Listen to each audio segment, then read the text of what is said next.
Hello and welcome to Indus News, live from Islamabad. I'm Naila Shuja and these are the headlines.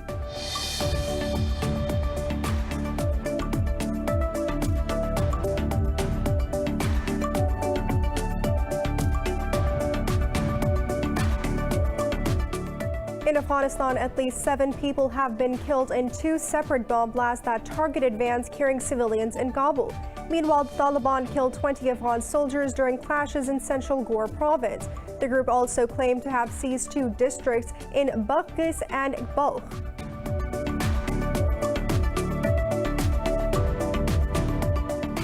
The group of 7 rich nations have adopted a U.S.-backed plan to set up an alternative to China's Belt and Road Initiative. At their summit in England, G7 leaders pledged to build better infrastructure in poor countries. According to the White House, the initiative will help narrow the gap of $40 trillion needed by developing nations by 2030.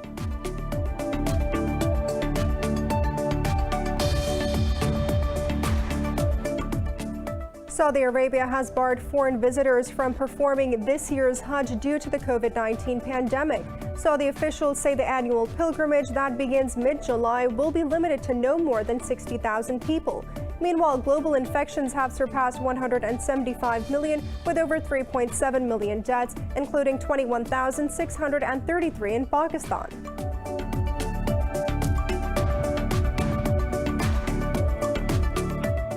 In Myanmar, the ruling military has accused ethnic rebel groups of being involved in a wave of bombings that targeted public buildings. At a press conference, a junta spokesperson said ethnic groups are providing training to opponents of the military government.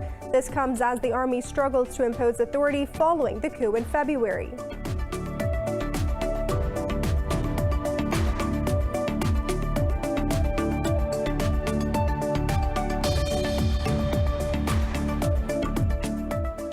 In the Pakistan Super League, Peshawar Zalmi are batting against Quetta Gladiators in the 19th match of the tournament in Abu Dhabi.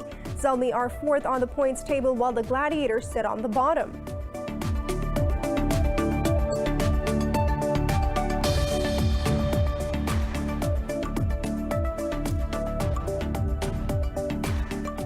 And in football, Wales and Switzerland have played a 1-1 draw in the Group A encounter at the Baku Olympic Stadium. Switzerland took the lead with a second-half goal from Breel Mbolo, which was equalized by Welsh forward Kiefer Moore. Earlier, Italy thrashed Turkey 3-0 in the opener.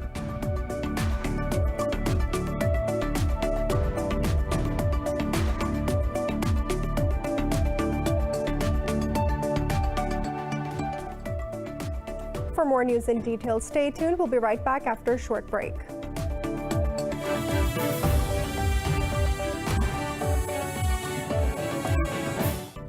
Welcome back.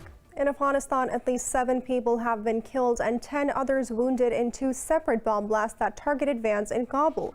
The explosions took place in the same area where the attacks on 2 buses killed 12 civilians earlier this month. Meanwhile, the Taliban killed 20 Afghan soldiers during clashes in central Ghor province. The group also claimed to have seized 2 districts in Baghis and Balkh. Violence in Afghanistan has surged as the withdrawal of U.S. and NATO troops continue. In a statement, the Taliban warned against keeping military presence in the country.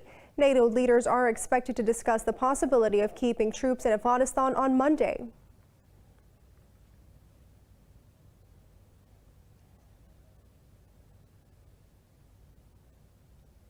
The United States says international diplomatic presence in Kabul requires a functioning and secure airport.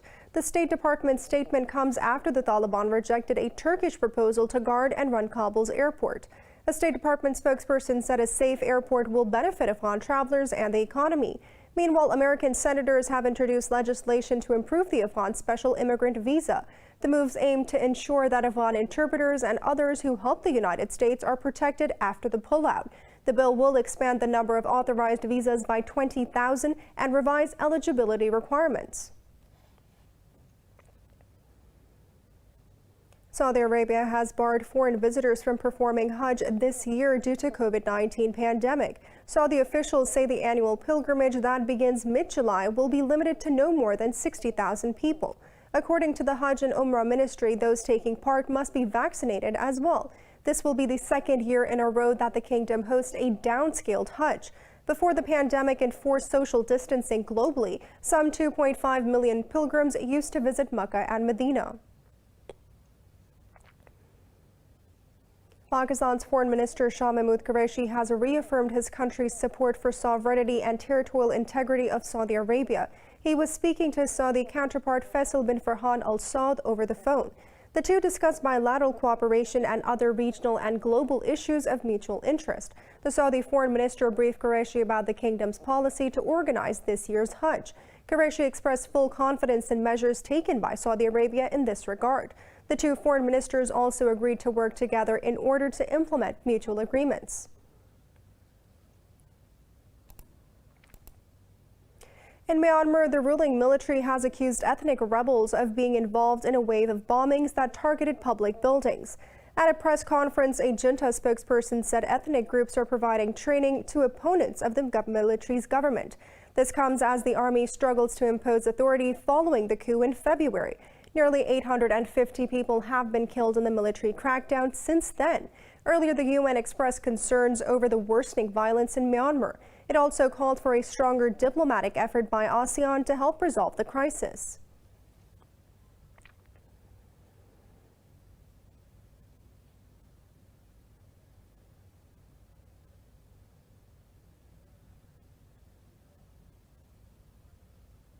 The group of 7 rich nations have adopted a U.S.-backed plan to set up an alternative to combat China's Belt and Road Initiative. At their summit in England, G7 leaders pledged to build better infrastructure in poor countries. According to the White House, funding through G7 will help narrow the gap of $40 trillion needed by developing nations by 2035. It said the initiative, known as Build Back a Better World, will offer a transparent partnership. However, it is not yet clear how the project will be financed. The G7 is also expected to commit to a new plan to stop future pandemics. The measures include cutting the time needed to develop vaccines and treatments for COVID-19 up to under 100 days.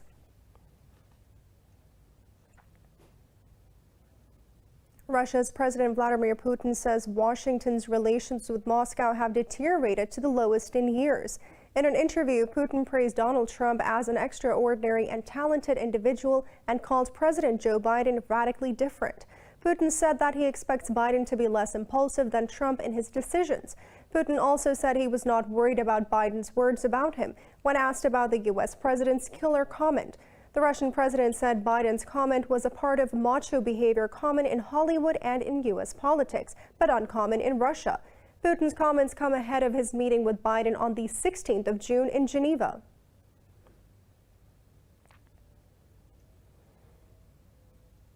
The United States has announced $150 million in military aid to the Ukraine. This comes in addition to the $125 million that the Pentagon announced on the 1st of March. The aid will include counter-artillery radar, electronic warfare equipment, counter-drone technology, and medical equipment. The Pentagon said the assistance aims to enhance the lethality, command, and control of Ukraine's forces. The United States will also provide training and equipment to improve the operational capacity of the Ukrainian air bases. Meanwhile, 5 soldiers of Russia-backed Luhansk People's Republic and 1 Ukrainian soldier were killed in shelling in the eastern border.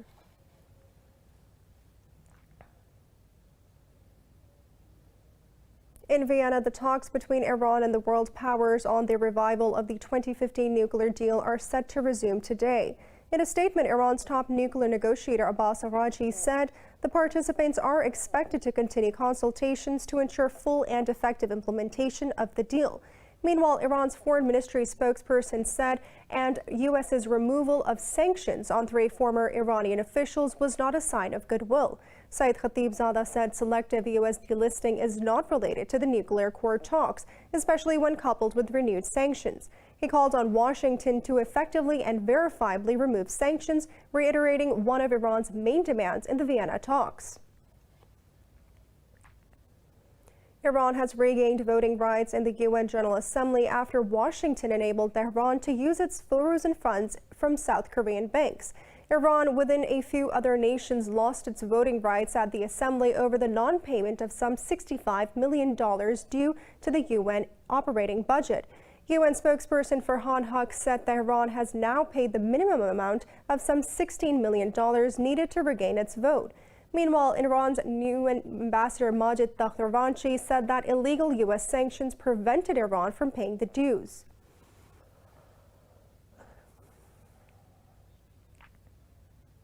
It's now time for a short break. Stay with us.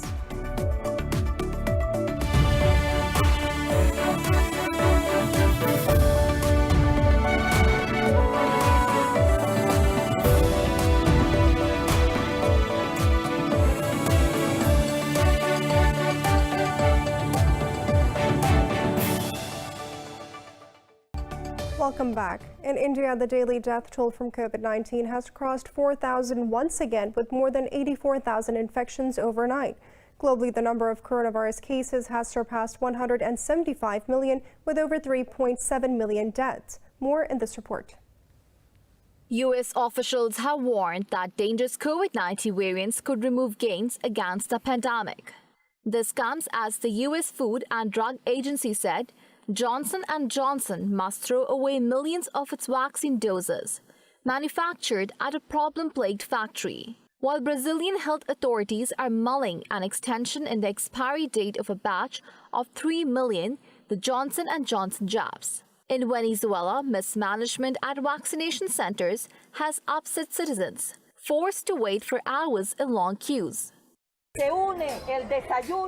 This is really unfair. They are combining breakfast and lunch because a lot of people are coming since 1 in the morning and it could be till 11 a.m. and we are still here.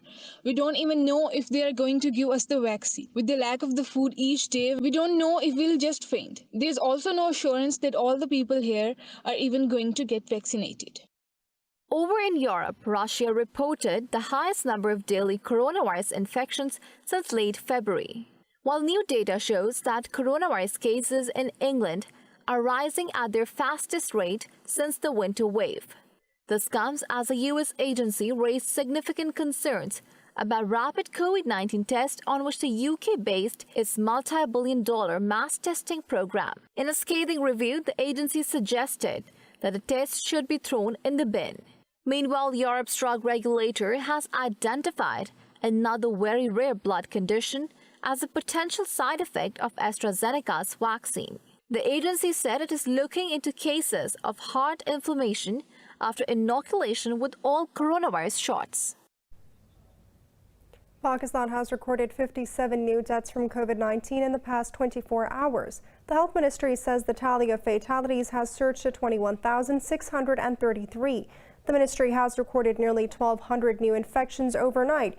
It said the total number of infections is approaching 940,000, with over 875,000 recoveries. There are over 42,000 active cases in the country at present. Over 2,700 of them are in critical condition.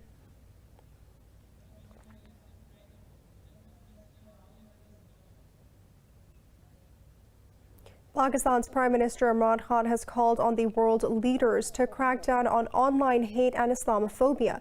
In an interview with CBC, Khan said that the killing of 4 Muslims in Ontario has shocked everybody in Pakistan. Imran Khan expressed concern over Quebec's Bill 21, calling it a form of secular extremism that leads to intolerance against Muslims. Khan said he raised the issue with his Canadian counterpart, Justin Trudeau, and he understands the importance of fighting Islamophobia. But he said some Western leaders have not yet made the same commitment as they lack the understanding. Khan said the recent pattern of domestic terror in Western countries demands strict action against online radicalization.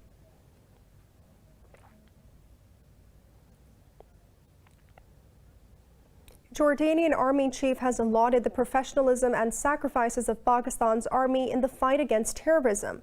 The development comes as Pakistan's Chairman Joint Chiefs of Staff Committee General Nadeem Raza called on Major General Yusuf Ahmed al-Hanati in Jordan. During the meeting, the dignitaries deliberated upon security, defense cooperation, and prevailing regional environment. Both sides dilated upon measures to enhance the level and scope of military engagements.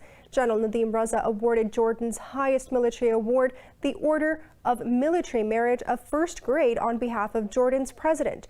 Earlier, upon arrival, he was presented Guard of Honor by a contingent of Jordanian Air Force. Pakistan's Army Chief General Qamar Javed Bajwa has visited Sialkot and Kotli. He attended the closing session of the Corps Level War Game in Sialkot. The military's media wing says General Bajwa was briefed on planning parameters and conduct modalities of the exercises. He also visited the troops undergoing field training near Kotli at the end of the field exercise, Taskir-e-Jabal. According to the ISPR, the Army chief appreciated the hard work, high morale, and professionalism of the troops. Bajwa said futuristic training corresponding to evolving threat is essential for operational readiness. In Indian-occupied Jammu and Kashmir, 2 civilians and 2 policemen were killed as unknown gunmen attacked a checkpoint in Sopur town of Baramulla district.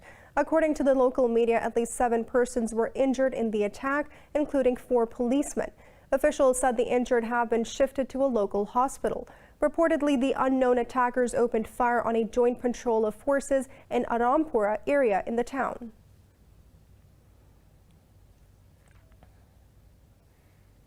In India, a protest by the farmers against the centre's new farm laws has entered its 198th day. To intensify the agitation, the farmers have announced a sit-in at governor houses across the country on the 26th of June. A farmers' union leader said they will celebrate Save Agriculture, Save Democracy Day. The union leader said they will display black flags and send memorandums to President Ram Nath Kovind. The farmer leaders say that the Modi government has also imposed an undeclared emergency in the country. Farmers have been protesting at various borders in New Delhi since the 26th of November last year, despite over 200 deaths. Hamas has criticized U.S. Representative Ilhan Omar for comparing the United States and Israel to Hamas and the Taliban. During a congressional hearing, Omar mentioned unthinkable atrocities committed by all of these actors. In a statement, Hamas spokesperson Abbasim Naim accused the congresswoman of equating the victim with the executioner. Naim argued that the U.S. is the aggressor in Afghanistan, while Israel is the occupier of Palestinian land. He said Hamas has the legitimate and inherent right to resist the Israeli occupation by all available means. Omar's remarks also drew outrage from U.S. lawmakers, with 12 demanding clarification of her words.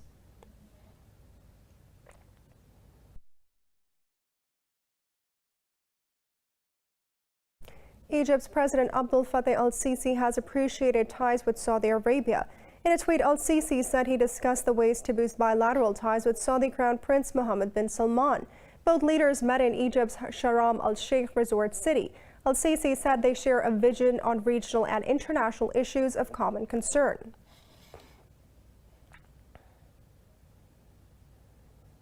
In the United States, at least 13 people have been wounded, with 2 in critical condition after a shooting in downtown Austin. The gunfire took place in the area filled with bars and restaurants. Police said the street had been barricaded to keep out vehicles. They said the motive behind the attack is unclear and the shooter is still at large. North Korea's leader Kim Jong-un has called for increasing its military power in the Korean peninsula. In a Central Military Commission meeting, Kim Jong-un said a high alert posture is required in the changing dynamics of the peninsula. State media reported that Kim also addressed the shuffling in the organizational structure of the North Korean army. Kim said it was a vital task for North Korea to make a fresh turn in the overall work of the country's national defense. The plenary meeting of North Korea's ruling party's Central Committee is planned for later in June.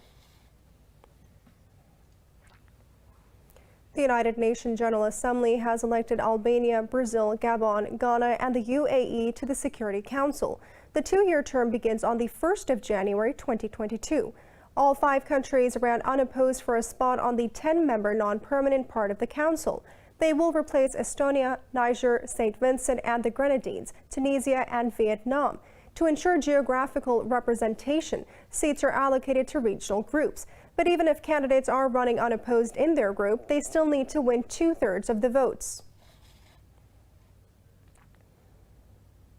Algerians are heading to the polls today to vote in legislative elections. The polls come earlier than planned after President Abdelmadjid Tebboune dissolved the parliament in February. This report has more. Algeria's president and the generals are hoping the elections will mark an end to 2 years of upheaval. But in the capital's deep, winding streets, few people seemed enthused. Supporters of the leaderless Iraq protest movement have also vowed to boycott the vote. I have never voted and I won't vote. We will gain nothing. They can do whatever they want. The country is theirs. This country will never change whether you vote or not. We will change nothing and the ones coming after us won't be able to change anything either. For the latest news updates, you can follow us on our social media at indus.news.